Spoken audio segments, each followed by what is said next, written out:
of something called a higher homotopy group. So the first comment that I want to make is that computing higher homotopy groups, higher homotopy group means that there are homotopy groups for which n is equal or greater than 2. That means it's not the fundamental group, but everything above. Remember, we had pi of n denoted as a homotopy group. We are calling it a homotopy group. When n was equals to 1, we were calling it a fundamental group. So whenever n is equal or greater than 2, we call them higher homotopy groups. I'll give a definition after a few minutes. So the job of computing higher homotopy groups are extremely difficult.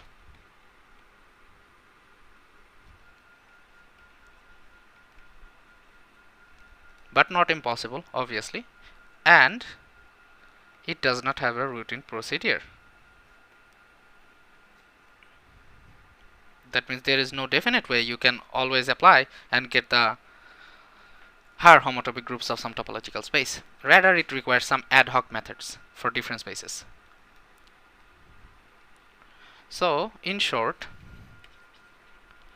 we don't yet have all the proper tools, or so to say, proper mathematical tools.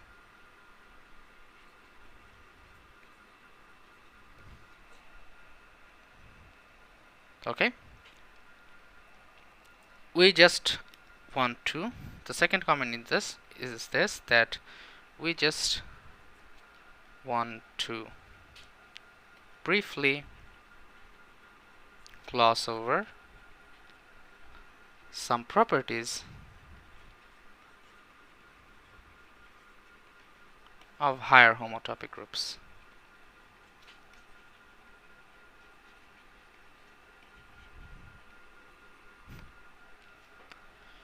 With that in mind, let's now define higher homotopy groups.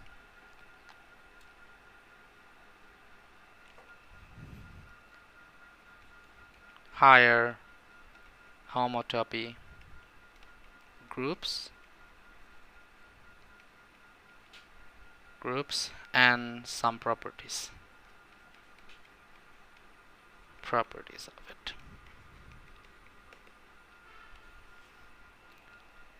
Definition: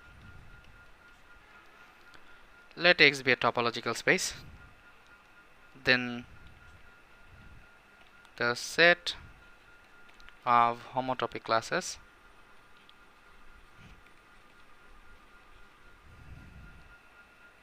of n loops.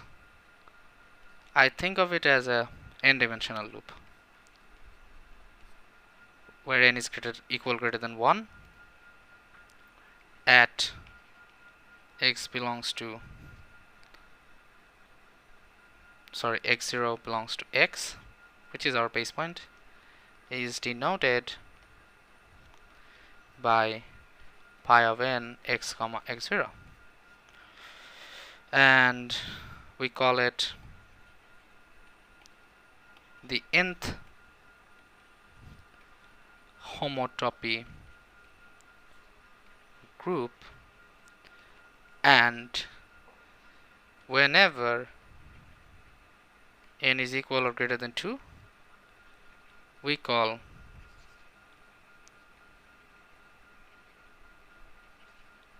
pi of n of x comma x0 as the higher homotopy group.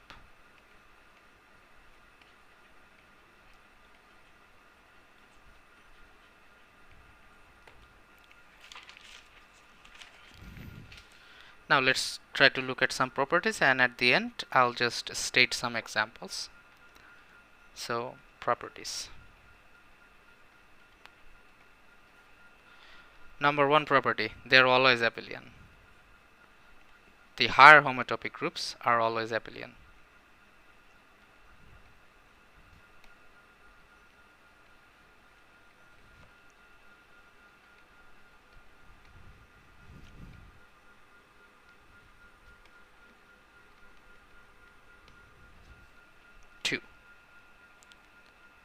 If our topological X is arcwise connected, then we have that isomorphism we saw for the fundamental group as well. So for a connected topological space or arcwise connected topological space, the higher homotopic groups are base point independent.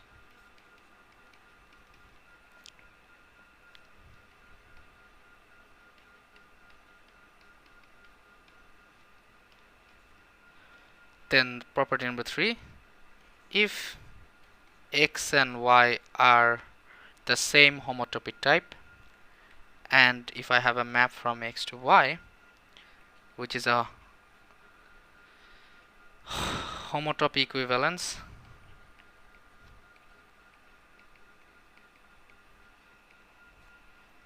then the same thing follows that we saw for the fundamental groups. This is isomorphic to the higher homotopic group on Y, where x0 gets mapped by f of x. And the last property we want to mention is that if X and Y are connected topological spaces, so let me write that in a shorthand notation T dot S, topological spaces, then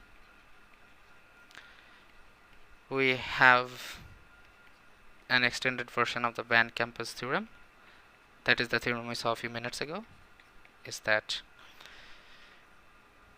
the product spaces higher homotopic groups is isomorphic to the direct sum of them. So this is indeed a very powerful theorem, as I said earlier.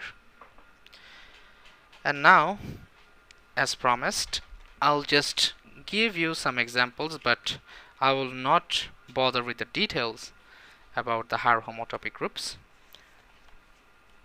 Let's say you have a SO3 manifold. What is the manifold? We'll look at that later.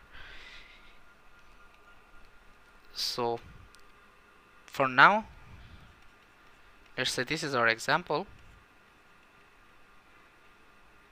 the only example. Let's say we have a topological space X, and this topological space is a SO3 space. What is SO3 thing? Well, SO means special orthogonal matrices. How do they form a topological space? That's another discussion. Okay, but for now, let's say this is a topological space. And an interesting fact is that this SO3, the fundamental group of this SO3,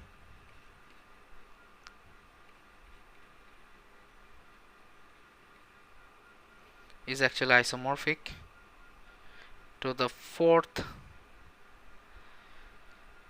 homotopy group of a four-dimensional sphere, or so to say 3-sphere.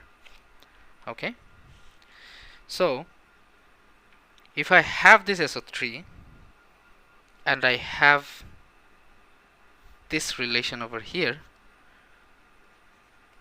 it is known that SO3 has a fundamental group of Z2. This means an integer modulo 2. So it has only two elements, 0 and 1. And they form a group. If this is true, then I can compute the fourth homotopy group of this 3-sphere,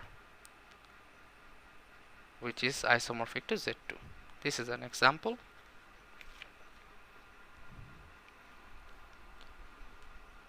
But how we do this, how it is done, that's another completely different question. In fact, one can even show that this thing is also isomorphic to the fourth homotopy group of SU2 as well. But I'm assuming most of you do not know anything about SO3 and SO2, so I'll stop at this. And later on, I'll try to show you, maybe in live classes, I'll try to show you some applications why we study this homology and homotopy.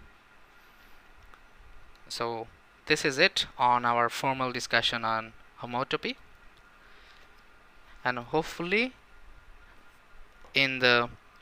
from the next lectures we'll move to manifolds, which will be a very interesting thing.